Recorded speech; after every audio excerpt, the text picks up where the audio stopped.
Una rubrica letteraria che diventa un volume stampato in 1000 copie da donare alle biblioteche e ai presidi culturali della Sardegna. Si chiama 10 Sabati, il nuovo progetto editoriale della testata giornalistica online Focus Sardegna, che parte dalla rubrica settimanale del Sabato letterario, curata da una penna prestigiosa, quella dello scrittore Matteo Porru, classe 2001, vincitore del Campiello Giovani 2019 e autore al momento di 3 romanzi.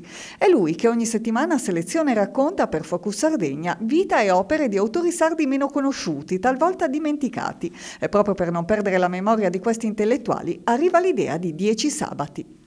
Il filo rosso principale dell'iniziativa è riscoprire le storie, riscoprire gli autori, riscoprire chi le storie le ha vissute e chi le storie soprattutto le ha raccontate.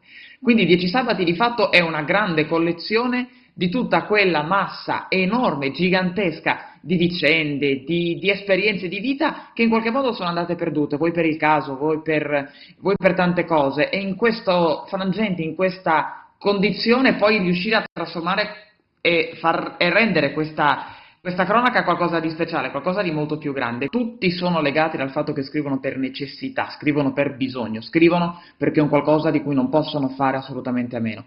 Quindi innanzitutto la determinazione, la voglia di farsela, la voglia di creare, di raccontare, e poi soprattutto quella forza straordinaria che ognuno ha di riuscire a condensare in poche parole, molto spesso anche sarde, quindi con la differenza anche comunque di affrontare una lingua diversa dall'italiano, ma di riuscire in ogni caso a trasmettere una quantità di emozioni travolgenti e strepitose.